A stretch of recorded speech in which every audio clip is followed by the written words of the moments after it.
In the vast expanse of space, humanity had always wondered if we were alone.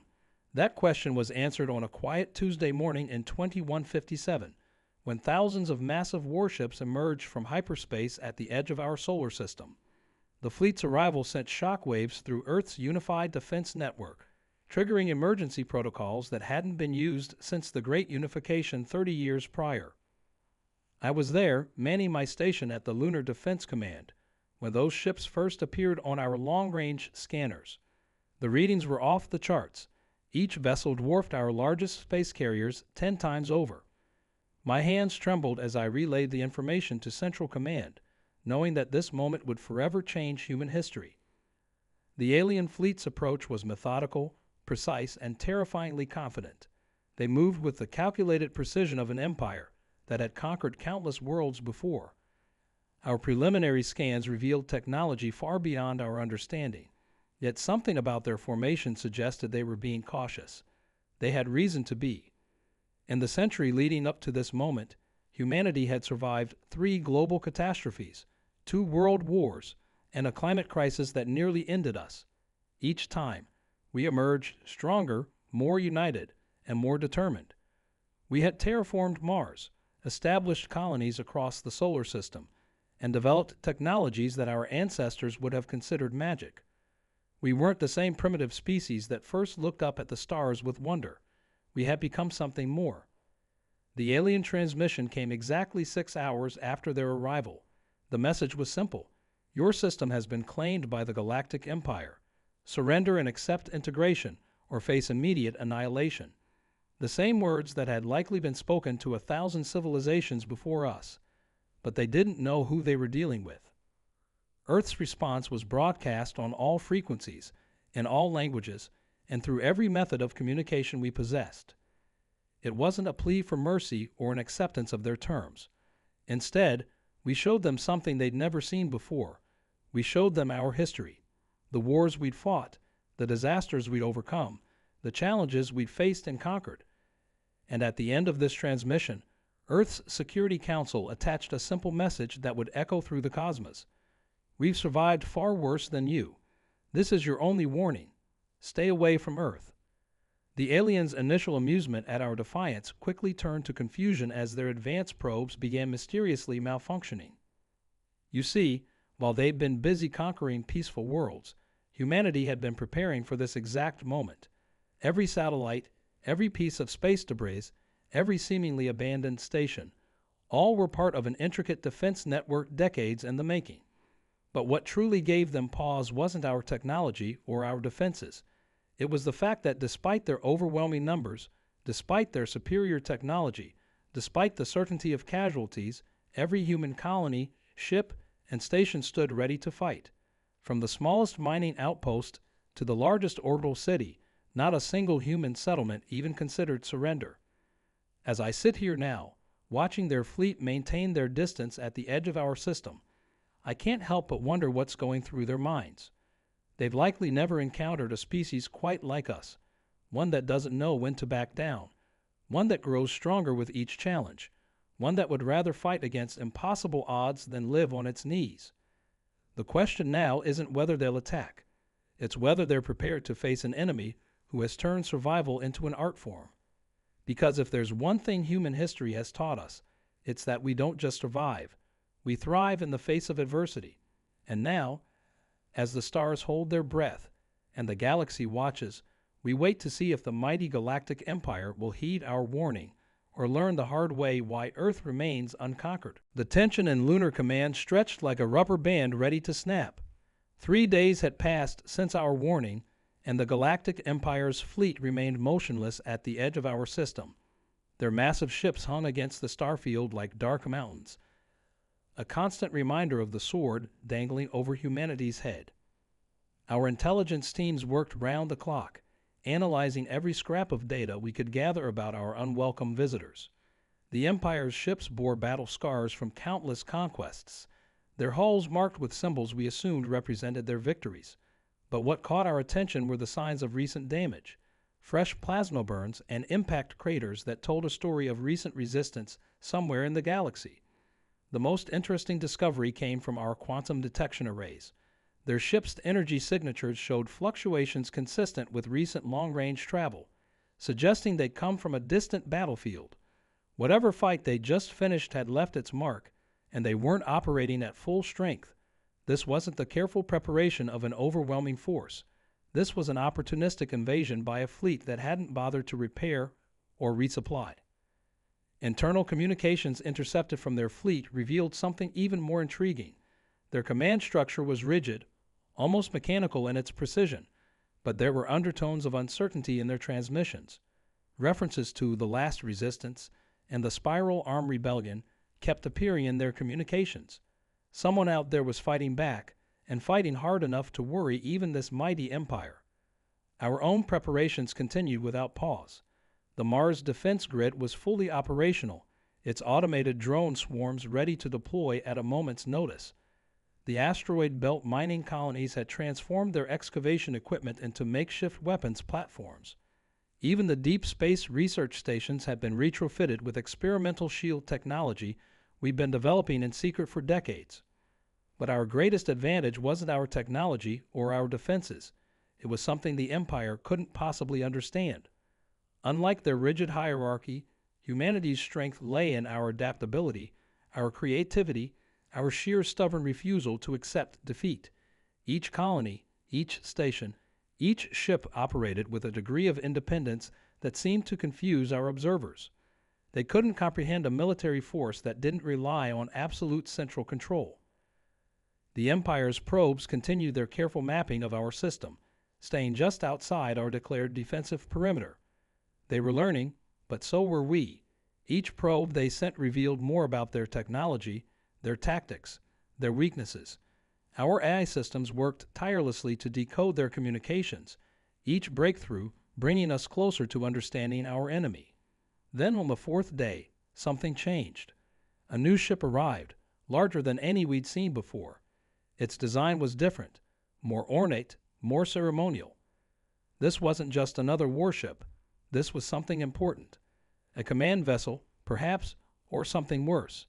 Whatever it was, its arrival sent ripples of activity through the Empire's fleet. Something was about to happen, and we all knew that the next few hours would determine the fate of our species. The command ship's arrival changed everything. Within hours, our quantum arrays detected massive energy buildups throughout the Empire's fleet. They were preparing for something big. The tension in Lunar Command became almost unbearable as we watched their ships begin to move in perfect synchronization, forming a massive arrow formation pointed directly at Earth. Then came the second transmission, but this time the message was delivered by a figure that sent chills down our spines. The being appeared almost human-like, yet wrong in subtle ways that triggered our deepest instincts. "Your defiance is noted," it said, its voice carrying an artificial smoothness that made my skin crawl. "But you misunderstand your situation. We are not here to conquer. We are here to collect." Our analysts scrambled to understand what that meant, but they didn't have to wait long for clarification. The Empire's ships began broadcasting detailed scans of Earth's population, specifically focusing on our genetic diversity. They weren't interested in our resources or our territory. They wanted us. Humanity's adaptability, our resilience, our very DNA had caught their attention. The revelation hit us like a physical blow. We weren't facing simple conquest. We were facing harvesting. The Empire didn't want to rule us. They wanted to use us as raw material for their biotechnology programs. Our ability to survive, to adapt, to overcome was exactly what had drawn them to our system. Every triumph in our history, every hardship we'd overcome, had only made us more valuable in their eyes. Warning alerts blared across every defense station as the Empire's fleet began their advance. Their formation split into 3 prongs, each targeting a different strategic point in our defense network. But something about their approach seemed off. Their movements were too perfect, too predictable, as if they wanted us to see exactly what they were planning. That's when we realized our first mistake. While we'd been focused on the fleet in front of us, our deep space sensors detected massive energy signatures appearing behind Neptune. They'd had a second fleet waiting in reserve, using the gas giant's magnetic field to mask their presence. We'd walked right into their trap. But in that moment of crisis, something unexpected happened. Our quantum arrays picked up new signatures, emerging from somewhere beyond the Empire's fleet. These weren't Imperial ships. Their energy patterns were completely different, and they were approaching fast, very fast.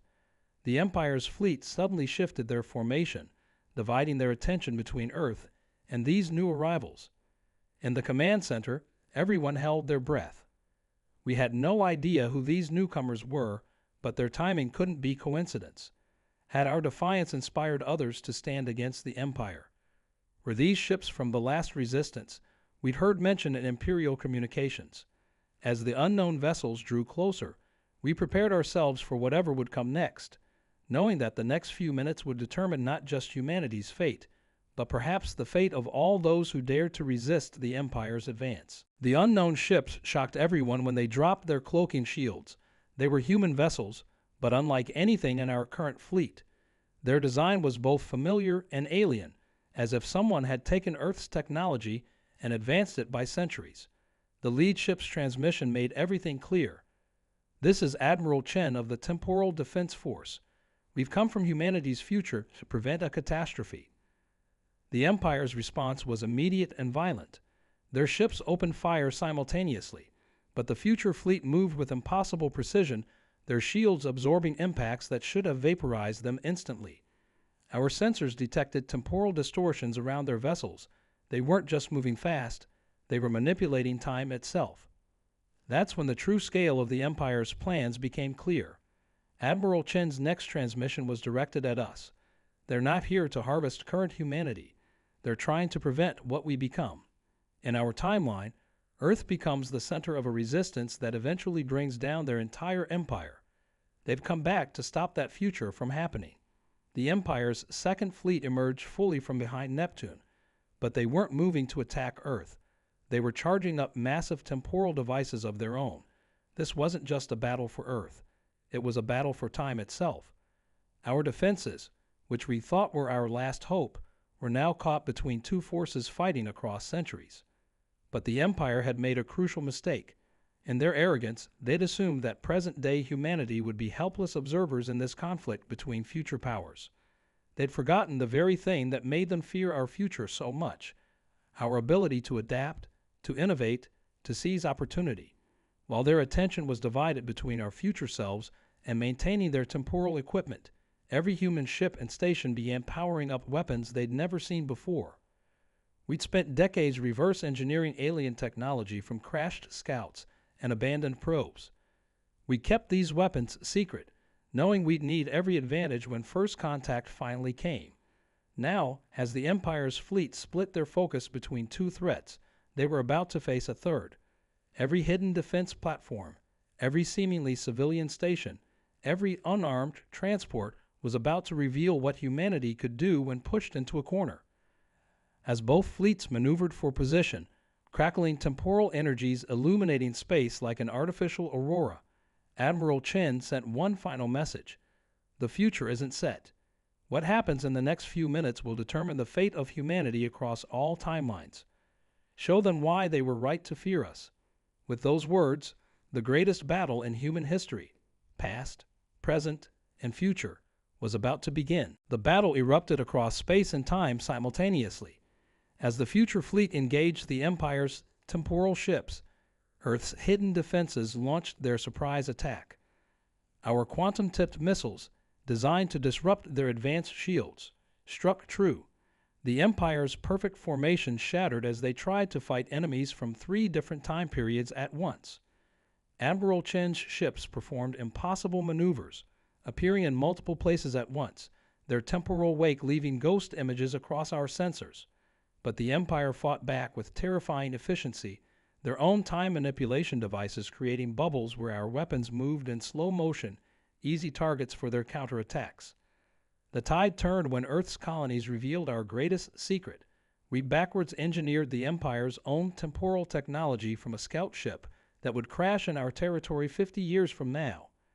As our stations activated their temporal shields, the Empire's carefully coordinated attack fell apart. They hadn't just underestimated current humanity's capabilities. They'd inadvertently given us the very tools we needed to defeat them. In their desperation, the Empire attempted to launch their final weapon, a device capable of erasing Earth's entire timeline.